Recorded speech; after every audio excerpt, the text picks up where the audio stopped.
Seedfa Academy। परिचय। क्या आपने कभी निम्नलिखित खाद्य पदार्थों जैसे शीतल पेयों, घी, ब्रेड, दूध, नमक के पैक पर शुद्ध शब्द लिखा देखा है? जी हाँ, इन सभी पर शुद्ध लिखा होता है। तो आइए पदार्थों की शुद्धता के बारे में चर्चा करें। उद्देश्य।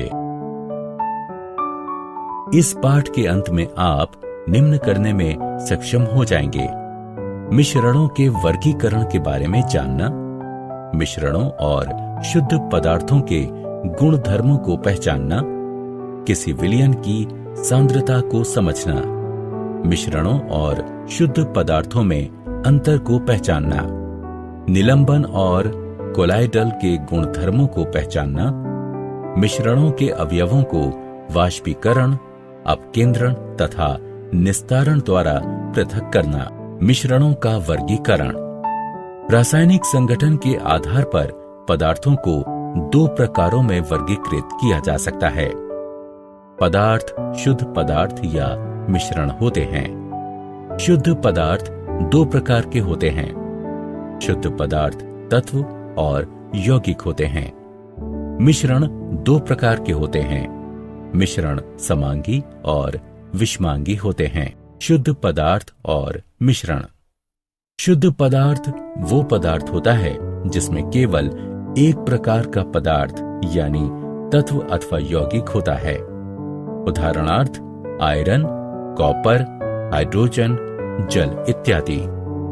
मिश्रण वह पदार्थ होता है जिसमें दो या दो से अधिक शुद्ध पदार्थ होते हैं। उदाहरणार्थ समुद्री जल, खनिज, मृदा इत्यादि।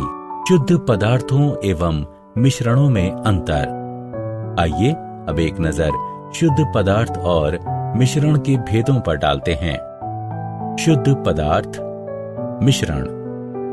शुद्ध पदार्थ में केवल एक प्रकार का पदार्थ होता है। मिश्रण में दो या दो से अधिक पदार्थ होते हैं। शुद्ध पदार्थों को भौतिक विधियों द्वारा अलग अलग पदार्थों में पृथक नहीं किया जा सकता।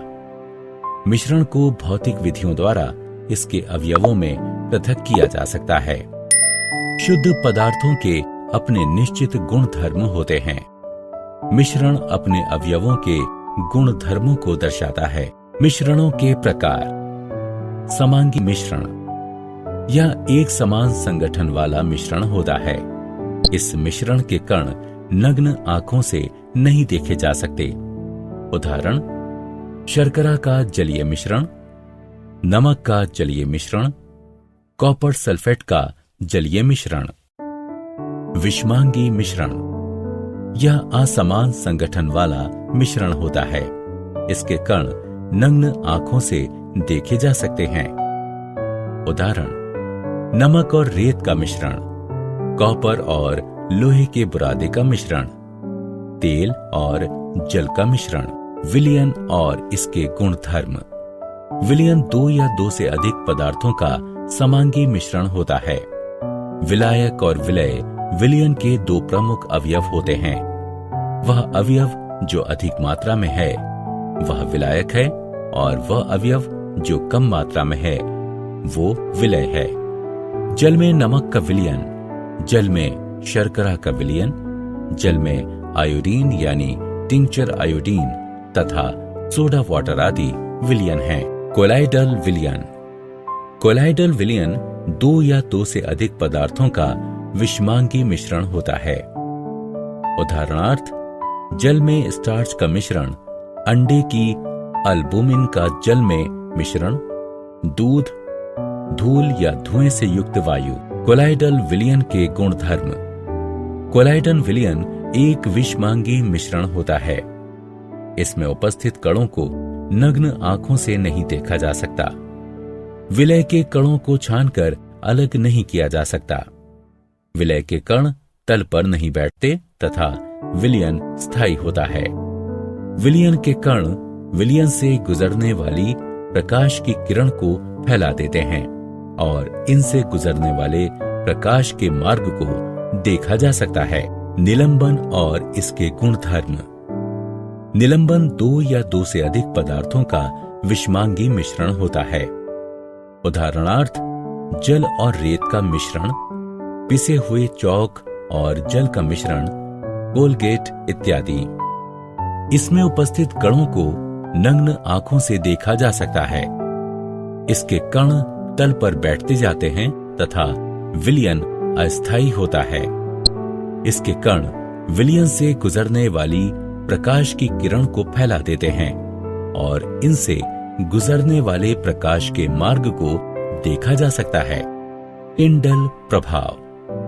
जब प्रकाश की कोई किरण कोलाइडल विलयन से गुजरती है तो कोलाइडल कण प्रकाश की किरण को फैला देते हैं, जिसके कारण विलयन में प्रकाश के मार्ग को देखा जा सकता है। इसी प्रभाव को टिंडल प्रभाव कहते हैं। किसी कमरे में जब प्रकाश की कोई किरण एक छोटे से छिद्र से प्रवेश करती है तो धूल के या धुएं के कणों से किरण के फैल जाने के कारण वहां टिंडल प्रभाव देखा जा सकता है। धूप में उपस्थित जल की बूंदों द्वारा प्रकाश के फैल जाने के कारण घने जंगलों में भी टिंडल प्रभाव को देखा जा सकता है। विलयन की सांद्रता। किसी विलयन की सांद्रता विलय की वह मात्रा है जो विलयन या विलायक की दी गई मात्रा में उपस्थित होता है। किसी विलयन की सांद्रता विलय का वो द्रव्यमान है जो विलयन या विलायक के दिए गए द्रव्यमान में उपस्थित होता है। विलयन की सांद्रता उस विलयन के दिए गए आयतन में उपस्थित विलय के द्रव्यमान के रूप में भी दर्शाई जा सकती है। मिश्रण के अवयवों का पृथक्करण। विषमांगी मिश्रणों के अवयवों को निम्न विधियों द्वारा पृथक किया जा सकता है। वाष्पीकरण, अपकेंद्रण, निस्तारण, पृथक्करण कीप की सहायता से ऊर्ध्वपातन, क्रोमेटोग्राफी, आसवन और प्रभाजी आसवन, वाष्पीकरण। यह विधि वाष्पीकृत हो सकने वाले अवयव यानी विलायक को वाष्पीकृत न हो सकने वाले अवयव यानी विलय से पृथक करने के लिए अपनाई जाती है। चित्र में बारिश का पानी बिजली कड़कने के पश्चात गर्म सतह से वाष्पीकृत होकर उड़ जाता है। अपकेंद्रण। किसी भी मिश्रण से अधिक घनत्व वाले कणों और हल्के कणों को अपकेंद्रीय यंत्र का प्रयोग करते हुए पृथक करने की यह विधि अपकेंद्रण कहलाती है। यदि किसी अपकेंद्रीय यंत्र में हम थोड़ा सा दूध लें और उसे तेजी से घुमाएं तो क्रीम दूध से अलग हो जाती है, क्योंकि क्रीम का घनत्व दूध से कम होता है। पृथक्करण कीप की सहायता से निस्तारण। इस विधि का प्रयोग परस्पर अघुलनशील द्रवों को पृथक करने के लिए किया जाता है। इसमें द्रव अपने अपने घनत्व के आधार पर विभिन्न परतों में बढ़ जाते हैं। यदि हम केरोसिन तेल और जल का मिश्रण एक पृथक्करण कीप में डालते हैं तो तेल और जल की अलग अलग परतें बन जाती हैं। टॉप कॉर्क को खोलकर जल को पृथक किया जा सकता है। जल के पूरी तरह निकल जाने के बाद स्टॉप कॉर्क को दोबारा बंद किया जा सकता है। क्या आप जानते हैं, जल में सोना माइकल फैराडे द्वारा बनाया गया एक प्रसिद्ध कोलाइट था। ये अभी भी है लंदन के रॉयल संस्थान के संग्रह में और अभी तक इसके कण तल पर नहीं बैठे हैं। एक समूह के तौर पर कोलाइट की पहचान थॉमस ग्राहम ने सन 1860 में की थी। उन्होंने महसूस किया कि जिलेटिन और स्टार्च जैसे पदार्थ जल में शर्करा अथवा नमक की अपेक्षा बहुत धीमी गति से विसरित होते हैं। साथ ही ये भी देखा कि ये उन झिल्लियों के भी पार नहीं जा पाते जिनसे नमक और शर्करा आसानी से पार हो जाते हैं। ग्राहम ने ये भी पाया कि नमक और शर्करा के क्रिस्टल्स बनाए तो जा सकते हैं, पर जिलेटिन अथवा स्टार्च के नहीं। इस नए प्रकार के मिश्रण जो निलंबन और विलयन से अलग था, उसको परिभाषित करने के लिए कोलाइट, ग्रीक शब्द ग्लू से शब्द की खोज उन्होंने ही की। सारांश।